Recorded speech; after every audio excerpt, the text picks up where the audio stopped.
O que vem na sua mente quando você pensa em um jogo de terror?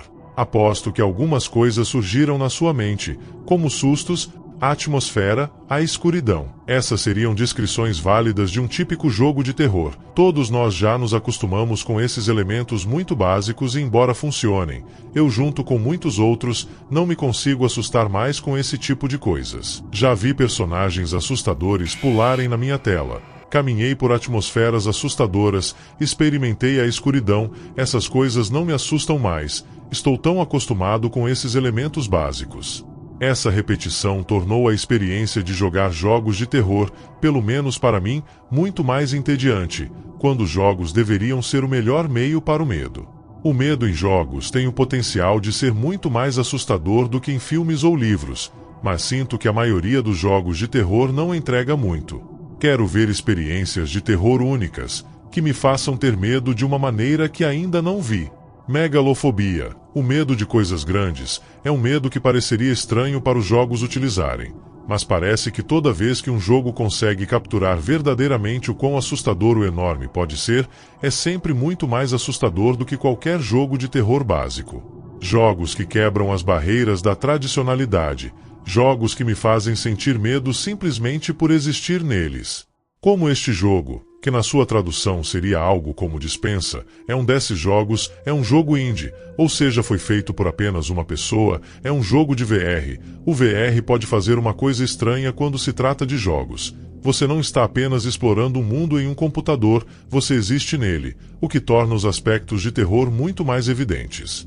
O jogo começa muito cavernoso, é quase decepcionante, mas essa sensação não dura muito.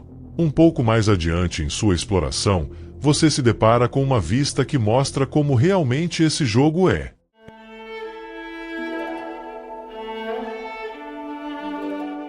Essa visão é verdadeiramente onde o jogo começa. Você vê coisas à distância, grandes montanhas. O que parece ser um castelo, ambos aparentemente grandes, mas a verdadeira escala nunca pode ser determinada porque não há nada para comparar. A estrutura poderia estar a algumas centenas ou milhares de quilômetros de distância de mim, e se estivesse tão longe, teria que ser gigantesca para ser vista de onde estou. Ao contrário da vida real, não há limite de tamanho aqui, tudo é possível. Parte do terror que senti enquanto estava jogando envolvia olhar para algo vasto, e não ser capaz de ver o fim disso, ou olhar para um objeto à distância e não ser capaz de medir a distância em relação a mim com base no tamanho. Você é uma criatura do tamanho de um humano em um mundo feito para gigantes. Não pude deixar de me sentir como uma formiga neste mundo colossal. As distâncias que eu poderia percorrer em meses sendo percorridas em segundos por qualquer um dos habitantes do jogo. Os principais habitantes são grandes cabeças que não fazem nada além de se mover. Elas são quase tão grandes quanto a própria paisagem. A sua presença nunca é reconhecida por nada que vive no espaço, nem você pode afetar nada, dando aos aspectos de megalofobia deste jogo ainda mais impacto. Não apenas tudo ao meu redor é tão grande que eu nunca faria qualquer progresso se andasse por tal espaço, mas o conteúdo do mundo parece sem sentido. Mas outra sensação mais inquietante que tenho dentro deste jogo é uma sensação de ignorância, como se fosse muito mortal para entender as funções acontecendo aqui. Quando você chega em um certo local, pela primeira vez é reconhecido. Sua presença afeta o mundo. Anteriormente, as cabeças não se importavam com você, não o reconhecendo de forma alguma ou simplesmente passando por você sem se importar com a sua presença. Mas agora, uma está vindo direto para você, parece ter te notado, mas na confusão acaba colidindo com o pêndulo e morre. Esse jogo não é de terror, mas o tamanho absoluto de tudo, e as consequências do que você acabou de fazer. A sensação de que eu fui capaz de fazer algo tão significativo é o que faz o verdadeiro terror. A sensação de que estou mexendo com algo muito maior do que eu. Falando em mundos estranhos, sempre que surgem discussões sobre o jogo Subnáutica, quase sempre está relacionado com talassofobia, o medo do oceano, o que faz sentido. Subnáutica é um jogo de sobrevivência ambientado em algum lugar coberto por oceanos.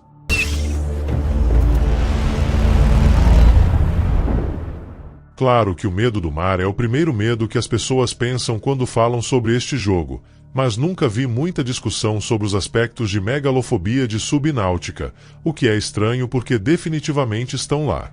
Há na verdade uma fobia completamente separada para o medo de coisas grandes debaixo d'água, e prepare-se para isso, megalohidrotalassofobia. Acho que Subnáutica é provavelmente um dos únicos jogos que poderia representar adequadamente tal medo. Está repleto de tantos aspectos que o tornam tão assustador para qualquer pessoa com talassofobia ou megalofobia. O jogo começa com você dentro de uma nave gigante. Assim que você sai, ela explode. Você pode dizer que a explosão é grande mesmo pela sua pequena janela. Uma vez que você sai, você vê os restos desta nave imensa que uma vez abrigou sua pequena cápsula de fuga. É imensa, tão colossal em tamanho que você pode vê-la de qualquer lugar no mapa. Ela muda dependendo da perspectiva de onde você olha. Nem 30 segundos se passaram e já somos praticamente assustados pela visão de algo massivo, e isso só continua. Começa tudo bem. As criaturas marinhas não são enormes, o oceano não é tão profundo, mas quanto mais você se afasta da cápsula, mais profundo é o oceano e maiores são as criaturas, você é forçado a descer mais, mergulhar mais fundo para obter melhores materiais.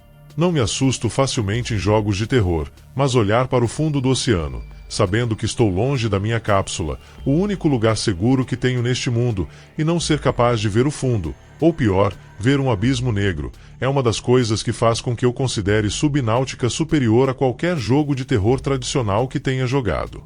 O oceano, especialmente os oceanos de Subnáutica, são verdadeiramente colossais. Posso ver um abismo debaixo de mim que nunca mais poderei explorar totalmente e a sensação de vulnerabilidade e desamparo é esmagadora. Subnáutica supera qualquer jogo de terror tradicional que já joguei. Os oceanos, especialmente nas áreas mais distantes, são imensos. A profundidade de certas regiões, a vastidão das cavernas subaquáticas e ravinas, tudo isso misturado com o fato de estarmos debaixo d'água, onde criaturas de tamanhos desconhecidos habitam. Fico surpreso que mais pessoas não falem sobre os aspectos de megalofobia deste jogo. As cavernas subaquáticas são tão vastas que, às vezes, não se pode ver o outro lado. Os vestígios humanos ocasionalmente abandonados são quase insignificantes diante da vastidão e complexidade do ambiente ao redor. O ambiente do Grande Recife nesta caverna subaquática é especialmente aterrorizante. Raramente se vê tudo de uma vez, é simplesmente grande demais. Mas provavelmente o exemplo mais poderoso de megalofobia, e o momento mais impactante que tive jogando Subnáutica, foi explorar uma das muitas cavernas subaquáticas vastas e me deparar com isto. Um esqueleto de um ser, outrora absolutamente colossal, já se vê em criaturas marinhas grandes em Subnáutica, mas esses restos são um lembrete de quanto ainda não sabemos, que não importa o quanto exploramos o mar, há coisas que não podemos explicar ou sequer esperar encontrar. Esses restos se estendem por uma distância imensa, e você se sente tão pequeno nadando ao redor. A cabeça é maior que um campo de futebol, cada uma das muitas costelas tem o tamanho de prédios. O fóssil tem 1,5 km de comprimento. Algumas coisas indicam que o crânio decapitado nos mostra que esteve em uma luta e perdeu. Nunca podemos conhecer totalmente nossos próprios oceanos e, da mesma forma, em Subnáutica, nunca podemos conhecer as criaturas que habitam lugares que não podemos ver. Isso não quer dizer que as criaturas marinhas que você vê não sejam absolutamente aterrorizantes. Encontra-se algumas formas de vida grandes bem cedo, como esses recifes, que, embora não representem uma ameaça, são gigantescos. Em Subnáutica, às vezes você pode encontrar criaturas grandes e serpenteantes. Elas são tão aterrorizantes quanto parecem. Essas criaturas podem atingir 60 metros, pelo menos como bebês. Se você explorar um pouco demais a zona morta, irá encontrar estas criaturas, mas na sua versão adulta, com quase o dobro do tamanho dos bebês. O adulto tem cerca de 105 metros, aproximadamente o tamanho de um prédio de 30 andares. Ver esse monstro ao lado de um pequeno navio, ou vê-lo facilmente ultrapassá-lo em velocidade devido ao seu tamanho muito maior é extremamente inquietante. Isso me dá uma sensação de talassofobia, mas também diria que me dá megalofobia, sabendo quão grande é a criatura, e os sons que essas criaturas fazem só as tornam mais intimidadoras. Subnáutica é um dos jogos mais assustadores que já joguei, e conseguiu tudo isso sem sequer ser um jogo de terror. Mas realmente acho que Megalofobia seja uma maneira ainda melhor de descrever o medo e a forma como me sinto não apenas sobre o mundo de Subnáutica, mas sobre as criaturas que o habitam. Isso tudo faz de Subnáutica, na minha opinião, o jogo mais assustador, que não é de horror, que já joguei.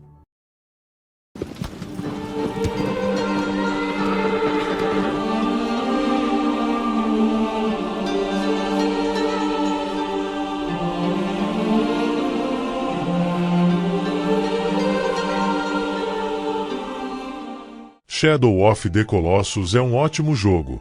Ele executa a premissa de tudo parecer imenso, muito bem. Para começar, o mundo de Shadow of the Colossus é tão vasto que domina completamente nosso pequeno personagem jogável Vander. A câmera é propositalmente ampla, refletindo o tamanho do mundo. O cenário de Shadow of the Colossus é uma vasta e desolada expansão, planícies intermináveis, penhascos imponentes e ruínas antigas que se estendem até onde conseguimos ver. Esse design de mundo me dá uma sensação de isolamento. Sinto que não estou perto de nada ou ninguém, e não estou. A coisa que mais contribui para isso, além dos visuais e da paisagem, é o silêncio inquietante, salvo por uma rajada ocasional de vento, o grito distante de um falcão ou o som dos cascos do seu cavalo. Você começa na natureza, com árvores ao seu redor, você cavalga pela natureza, até que eventualmente uma grande estrutura é encontrada. Quando você atravessa, vê a vastidão deste mundo pela primeira vez. Um mundo cheio de uma bela natureza, um deserto, vários penhascos, além de uma ponte que se estende por quilômetros. Existem um total de 16 bosses, e todos eles são enormes. Dentro deste jogo você fica cara a cara com os bosses. Você literalmente tem que escalá-los para acertar seus pontos fracos. Dos 16, tenho alguns favoritos. O Phalanx é de longe o maior de todos os bosses. Ele se revela de uma maneira muito interessante. A princípio, você pensa que será algum chefe semelhante a um verme que se move por debaixo do solo, mas ele é tão gigantesco que leva alguns segundos para perceber que não está pulando do chão, mas voando para fora do solo. Como os outros bosses, a maneira de derrotá-lo é escalá-lo. Mas não apenas você está escalando essa criatura mamute, como também está no ar durante a maior parte da luta, e ainda tem que lidar com ele cavando no subsolo de vez em quando. A maneira como ele morre é ainda mais interessante, criando uma mini tempestade de areia, com seu imenso corpo atingindo o chão vindo do ar. Outro que gosto é Hydrus. Voltando ao medo de coisas grandes debaixo d'água, Hydrus é uma luta de chefe que considero genuinamente assustadora. Os bosses até este ponto têm sido bem interessantes, mas, assim como em Subnáutica, não consigo lidar com coisas grandes debaixo d'água. Hydrus é uma cobra gigante elétrica subaquática.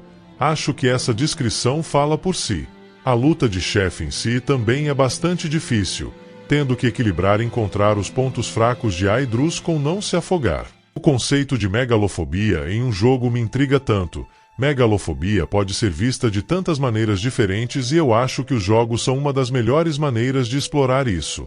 O enorme é respeitado tanto quanto é temido, e é por isso que eu, alguém com uma leve, mas ainda aparente megalofobia, ainda aproveito muito desses jogos.